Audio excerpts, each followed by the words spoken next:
अस्सलाम वालेकुम my YouTube family. Hopefully आप सब खैरियत से होंगे, अपने घरों में खुश होंगे और आबाद होंगे। जैसा कि रमज़ान की आमद है और चंद ही दिन रह गए रमज़ान आने को, तो रमज़ान आने से पहले ही ना रमज़ान की रौनकें आ गई। तमाम मुसलमानों की तरह हमने भी जी रमज़ान के आने से पहले ही तैयारियां शुरू कर दी हैं। और ये मैं लाई थी छोटा सा रग, क्योंकि अफ्तारी मज़ा ही आता है दस्तरखान पे की जाए। तो ये मैं छोटा सा रग लाई थी क्योंकि बच्चे भी ना नीचे बैठ के ना अफ्तारी बहुत शौक से करते हैं, और जब मैं रोज़ा अफ्तार करती हूँ ना तो बड़े शौक से ये मेरे साथ बैठते हैं। इस दफ़ा ना मेरा बेटा भी कह रहा था कि मामा मैं सारे रोज़े रखूंगा। तो मैं कहती हूँ कि जब बच्चे हमें देखते हैं ना रोज़ा रखते हुए, रमज़ान से पहले तैयारियां करते हुए, तो बड़े ही बच्चे ना कुछ सीखते हैं, बहुत कुछ सीखते हैं। इनमें भी ना जोश और जज्बा पैदा होता है कि हम भी नमाज पढ़ें, रोज़ा रखें। जैसे वो हमें करते देखेंगे ना वैसे ही बच्चे पिक कर लेते हैं।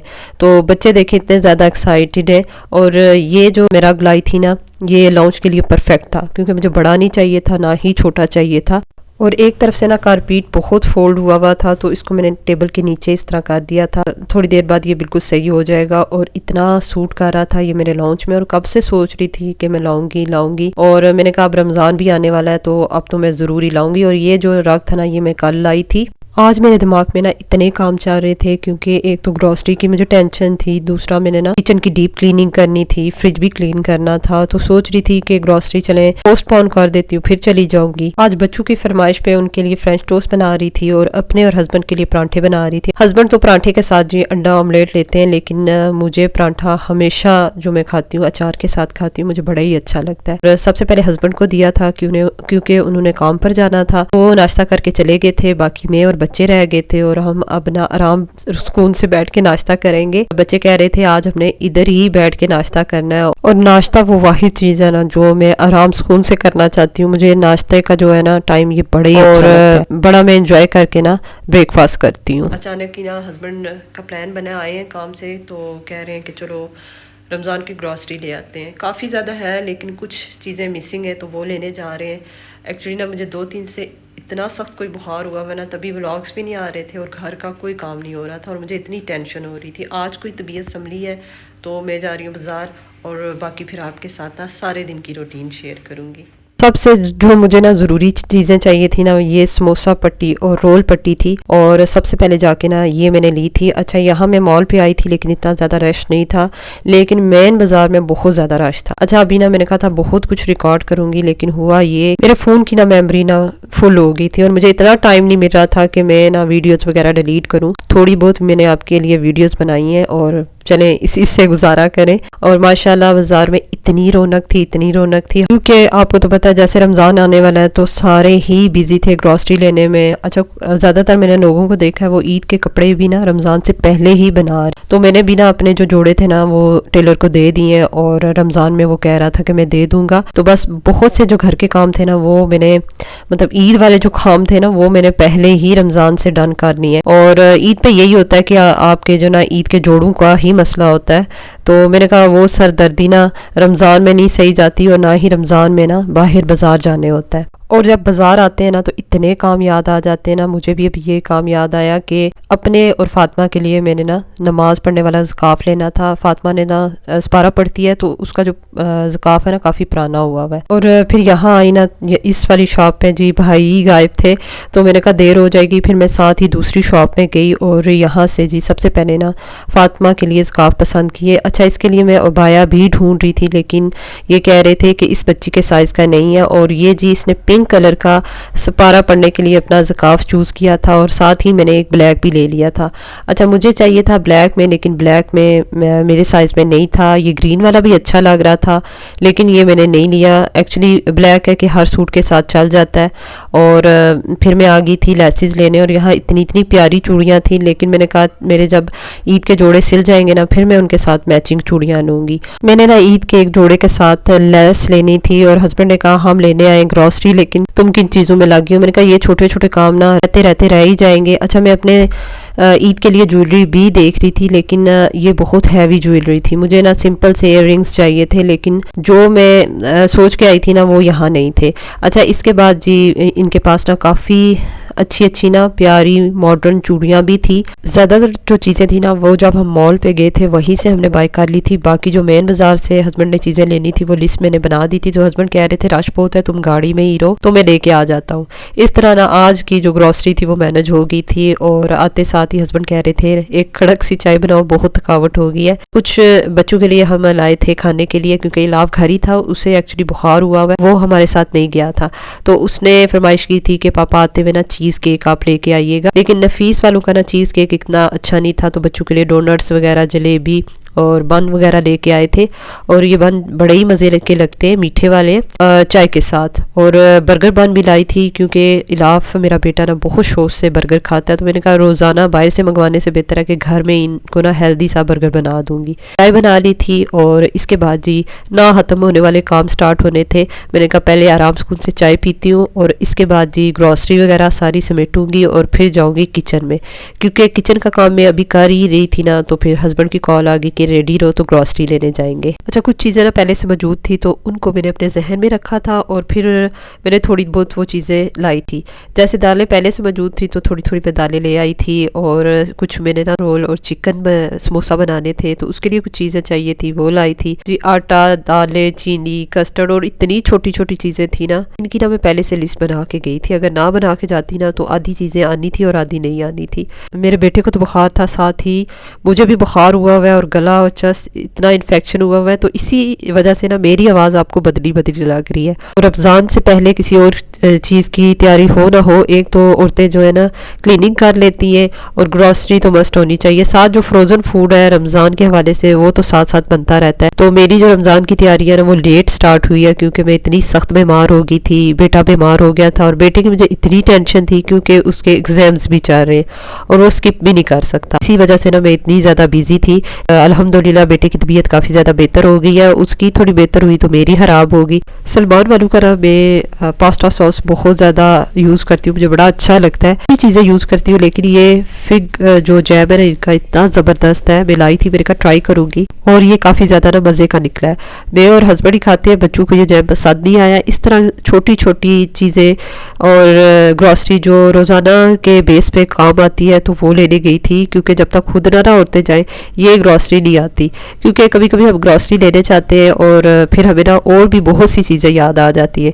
किचन में मैं क्लीनिंग कर ही रही थी कि हस्बैंड की कॉल आ गई थी। फिर हम बाज़ार चले गए, बाज़ार में भी काफ़ी ज़्यादा देर लगी। फिर आई और फिर से जी मैंने ना काम स्टार्ट कर दिया था। अभी मैंने ना बच्चों को खाना देना है। अभी ये देखे किचन की क्या हालत हुई है। सबसे पहले मेरा दिल था कि फ्रिज क्लीन करूँ। फ्रिज ना सुबह मैंने बंद कर दिया था और इस सारे फ्रिज को क्लीन करना है, क्योंकि ऊपर वाला जो फ्रीज़र है ना वो फिर कभी कभी क्लीन होता है और नीचे वाला जो रेफ्रिजरेटर है वो मैं तो तकरीबन हफ्ते में एक दफ़ा क्लीन करती हूँ। गर्म पानी करके ना उसका पतीला ना मैंने फ्रीज़र में रख दिया था और उसको बंद कर दिया था। तकरीबन आधा घंटा लगेगा और सारी जो बर्फ़ है ना वो मेल्ट हो जाएगी। इतनी देर में मैंने कहा कि बच्चों को खाना खिलाऊं। बच्चों को तो खाना खिला दिया था, अब मैं खाने लगी थी। ये मकई की रोटी अम्मी ने मुझे बना के दी थी और बस देगी कौरमा मैंने बनाया था, तो बस उसी के साथ खाना खा रही हूँ। खाना खा के कुछ एनर्जी आई थी, चाय पहले पी ली थी और अब जी बस लग गई थी काम पे। अच्छा, सिंक पे इतने बर्तन इकट्ठे हो गए थे क्योंकि ना मैंने फ्रिज सारा खाली किया था और इस वजह से ना बहुत ज़्यादा बर्तन हो गए थे। और ना रमज़ान से पहले ना मुझे इतनी अच्छी हेल्पर भी मिल गई है। पहली वाली हेल्पर का तो मैंने आपको बताया था, वो चली गई थी, उसका बेबी हुआ था तो कह रही थी कि मेरे से ना काम नहीं होता। तो इतनी मुझे टेंशन थी कि रमज़ान भी आ रहा है तो अकेले कैसे घर के काम मैनेज करूँगी। तो बस हेल्पर आपकी अगर अच्छी हो ना तो फिर आपकी ज़िंदगी ना बड़ी आसान हो जाती है। बर्तन मैंने सारे वॉश कर लिए थे क्योंकि मैंने कहा अभी ना फ्रिज के सारे पार्ट्स निकालूंगी तो इधर वॉश करने होंगे। तो सिंक ना मैंने सबसे पहले इसको फ्री किया, साफ़ किया और बस अब मैं ना फ्रिज साफ़ करूँगी। फ्रिज की मुझे इतनी ज़्यादा टेंशन थी क्योंकि फ्रिज जब भी साफ़ करती हूँ ना तो 1-2 घंटे आराम से ही लग जाते। लेकिन मैंने सुबह का फ्रिज भी ऑफ किया हुआ था, साथ ही जो बर्फ़ थी ना वो देखें किस तरह मेल्ट हुई है। एक स्टीम सी बन जाती है और बर्फ़ ना फौरी तौर पे ही मेल्ट हो जाती है। अब रमज़ान के लिए फ़ूड भी प्रेप करना है तो उसका जो सारा फ्रोज़न फूड है वो रेफ्रिजरेटर में ही जाएगा। तो सबसे पहले मैंने कहा कि फ्रिज क्लीन कर लूँ, इसके बाद जी किचन की जो क्लीनिंग है ना वो तो साथ साथ चलती ही जाएगी। तो अभी सारी जो मैंने फ्रीज़र की बर्फ़ वगैरह थी वो मैंने निकाल ली थी। अब जो इसके पार्ट्स थे वो सारे निकाल रही हूँ और इन्हें अच्छी तरह वॉश करूँगी। मैंने ना रेफ्रिजरेटर को 4-5 दफ़ा ना कपड़े से अच्छी तरह क्लीन किया था और कहीं फिर जाके ये साफ हुआ था। बर्फ वगैरह सारी इसकी निकल गई थी। जब फ्रिज क्लीन होता है ना इतना दिल को सुकून मिलता है। तो फ्रिज होता है ना वो रोजाना तो आप क्लीन कर नहीं सकते।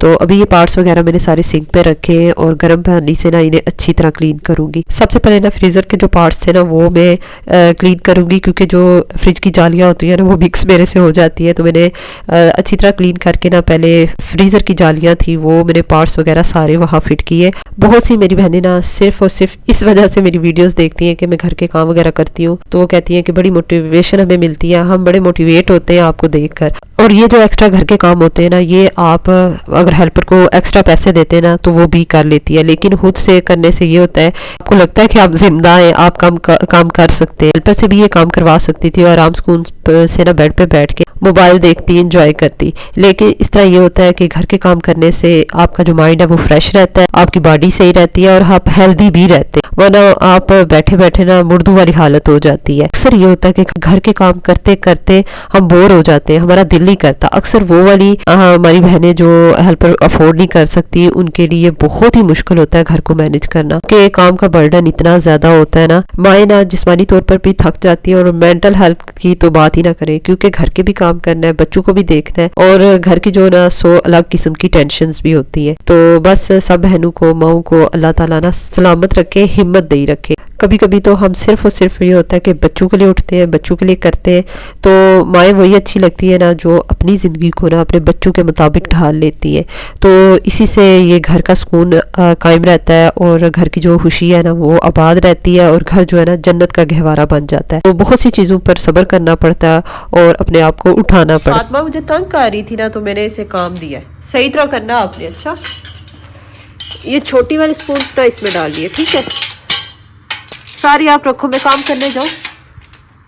शाबाश मेरा बेटा, मेरा शहजादा, आप काम करो, मैं आती हूँ, ठीक है?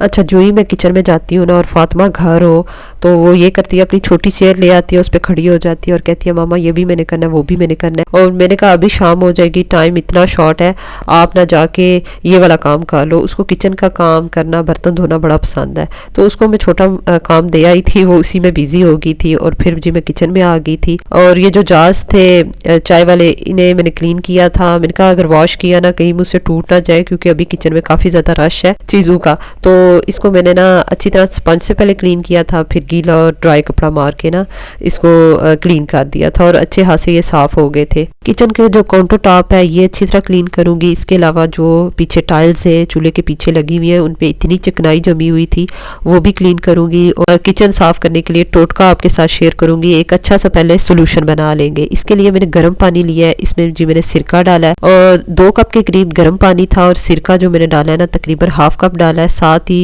2 टीस्पून मैंने बेकिंग सोडा डाला है और कोई भी डिटर्जेंट आप ले लें तकरीबन 2 टेबलस्पून भर के। अच्छा हुआ ये जो डिटर्जेंट का पैकेट ये मेरी हेल्पर ने खोला, इसी वजह से उसने उल्टा खोला है।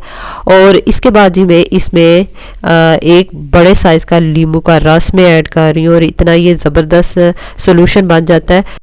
अब ये मल्टीपल सोल्यूशन है, आप इसके साथ कैबिनेट्स भी क्लीन कर सकते हैं, काउंटर टॉप भी, चूल्हा भी, और आपके अगर हुड भी चिकनाई जमी हुई है ना तो इससे साफ करें, बिल्कुल साफ हो जाएगी। एक स्प्रे बॉटल मेरे पास स्पेयर पड़ी हुई थी तो मैंने इसमें डाल दिया ये सोल्यूशन। अच्छा हुआ ये कि ये पहले तो स्प्रे अच्छी खासी चल रही थी लेकिन फिर जब मैं इसे यूज़ करने लगी ना तो फिर इसने जवाब दे दिया। सबसे पहले मैं अपना स्टोव साफ़ करने लगी हूँ। अगर आपका स्टोव बहुत ज़्यादा गंदा है तो ये सोल्यूशन डाल के ना ज़्यादा सा और आपने थोड़ी देर के लिए छोड़ देना, तकरीबन 15 से 20 मिनट के बाद फिर आपने इसको क्लीन करना है। मेरा चूल्हा इतना गंदा नहीं था तो मैंने इसको ना बस जस्ट डाला और फिर मैंने हाथों हाथ ना चूल्हा क्लीन कर लिया था। अगर आप रोज़ ही चूल्हे को अच्छी तरह क्लीन करते हैं ना तो आपके चूल्हे में ना चिकनाई और गंद वगैरह नहीं जमता। रमज़ान से पहले ना इस तरह की क्लीनिंग घर की, किचन की हो जाए ना तो जो महीना ना रमज़ान का बड़ा अच्छा और इजी गुजर जाता है। चूल्हा देखें कितना अच्छी तरह साफ हो गया, अच्छी तरह क्लीन हो गया। तो ये जो मैंने आपको बताया ना ये सोल्यूशन बना के अपने चूल्हे को, अपने स्लैब से जो किचन की और टाइल्स को ना आपने क्लीन करना, बहुत अच्छी तरह क्लीन होगी। अभी ना ये जो काउंटर टॉप है और ये टाइल्स ये मैं आपको ना क्लीन करके दिखाऊंगी।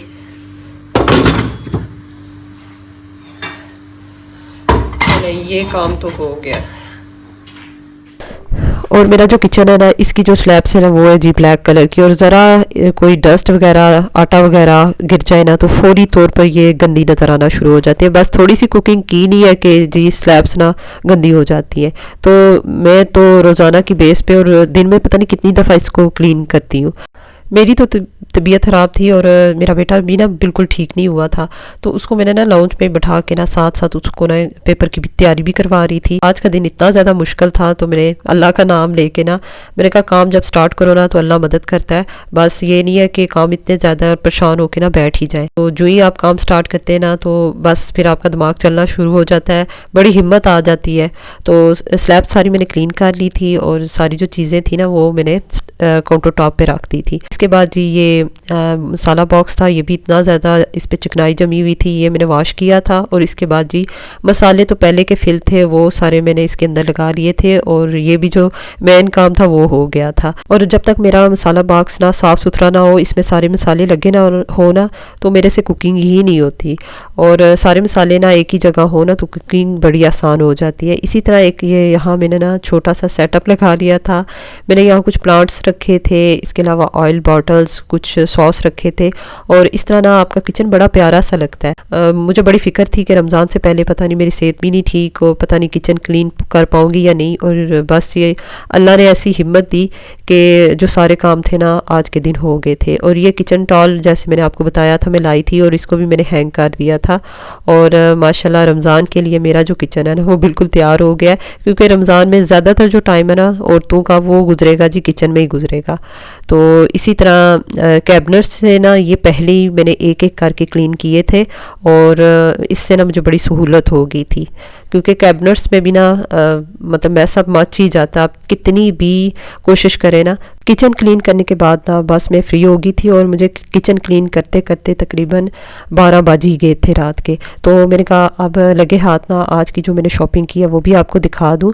मुझे पकौड़ों के लिए एक कढ़ाई चाहिए थी, तो वो मैंने ली थी। इसके अलावा कटिंग बोर्ड मुझे चाहिए था, एक्चुअली मैंने लेना तो स्टील का था लेकिन उनके पास ख़त्म हुआ था। इसके अलावा रोटी पकाते हुए जो काउंटर टॉप होता है ना बड़ा ही गंदा हो जाता है, तो इसके लिए मैंने एक ये मैट लिया था। बस औरतें बाजार जाएं और क्रॉकरी ना लेके आए, ये हो नहीं सकता। तो बस ये मैट ना इसकी मुझे अशद ज़रूरत थी, और जब भी जाती थी बाज़ार में तो भूल जाती थी। और इसी तरह मैं लेने तो ये मैट गई थी, कटिंग बोर्ड और कढ़ाई मुझे चाहिए थी, लेकिन ये चीज़ें खरीदते खरीदते ना मुझे ना एक डेजर्ट बाउल्स मुझे नज़र आए, इतने मुझे अच्छे लगे ना, वो भी मैंने लगे हाथों ले लिए, वो भी मैं आगे जाके ना आपको दिखाऊँगी। तो ये जो मैट था ना ये काफ़ी ज़्यादा चिपका हुआ था, और मैं एहतियात से खो रही थी, मैंने कहा कहीं ये फाटी ना जाए। इस तरह इसकी ग्रिप बहुत अच्छी होती है इस मैट की। आप रोटी पकाएं या कुछ भी इसमें बेकिंग वगैरह करें ना बहुत अच्छी तरह हो जाती है। तो कटिंग बोर्ड का भी जो ये कलर था ना मुझे बड़ा अच्छा लगा। एक्चुअली कटिंग बोर्ड का एक वाइट कलर था और एक ग्रीन, और मैंने कहा कि वाइट कलर लूँगी ना तो जब कटिंग वगैरह करें ना तो वो बिल्कुल ब्लैक हो जाता है और आस्ता आस्ता इतना गंदा हो जाता है। तो ये मैं डिज़र्ट लाई थी बाउल्स, इतने मुझे अच्छे लगे। और मुझे चाहिए था स्टील वाला कटिंग बोर्ड, वो उनके पास नहीं था, एक्चुअली शॉर्ट हुआ था और कह रहे थे कि 1 वीक के बाद आएगा। तो मैंने कहा 1 वीक के बाद कौन आएगा, रमज़ान स्टार्ट हो जाएगा। इसी तरह मैंने जो फातिमा के लिए एक पिंक कलर का और एक ब्लैक कलर का स्कार्फ लिया था। इसके अलावा ये प्यारा सा सेंटर टेबल मैट लिया था, और अपने रूम के लिए साइड ड्रॉर के लिए भी मैंने ये मैट लिया था। और इसी तरह जब बाज़ार जाए ना तो छोटी छोटी घर की इतनी चीज़ें याद आ जाती हैं, और जो लेने आते हैं ना वो अक्सर भूल ही जाता है। इसी तरह ये मेरे ससुर ने बच्चों के लिए ये लाया था नोबलाइज़र, और इसे खोल के मैं देखने लगी और इसके इतने पार्ट्स थे, मैंने कहा अभी नहीं देखूंगी सुबह उठ के देखूंगी। और इसी तरह आज वैलेंटाइन डे था तो हस्बैंड ये प्यारा सा बुके लाए थे। और बस जी आज का वैलेंटाइन डे जो है ना मैंने घर की क्लीनिंग करते हुए और रमज़ान की ग्रॉसरी ख़रीदते हुए मैंने वैलेंटाइन डे अपना गुजार दिया था। और माशाल्लाह आज घर के ना बहुत से काम हो गए थे। मैंने आपके साथ ना रमज़ान की ग्रॉसरी शेयर किया कि मैंने रमज़ान के लिए कौन कौन सी चीज़ें बाय की हैं। तो इसके अलावा जी हर घर में यही होता है कि रमज़ान से पहले ना रमज़ान की तैयारियां शुरू हो जाती हैं, और इतनी रौनकें होती हैं। रमज़ान है ही जो महीना है वो रौनकों का है, बरकतों का है। तो मेरी यही दुआ है कि हम सारे मुसलमानों की ना जो जायज़ हाजात हैं ना अल्लाह ताला कबूल फ़रमाए, और हमारी जो इबादतें हैं ना वो भी कबूल फ़रमाए, आमीन। हर घर में यही होता है कि रमज़ान आने से पहले ना डीप क्लीनिंग स्टार्ट हो जाती है और सारे ही बिज़ी होते हैं। तो बस रमज़ान की रौनक ही अलग होती है। तो अगर ये वीडियो अच्छी लगी है ना तो इसको लाइक और शेयर कर दीजिएगा। अपना बहुत सा ख्याल रखिएगा। स्टे सेफ, नेक्स्ट वीडियो तक अल्लाह हाफिज़, बाय बाय जी।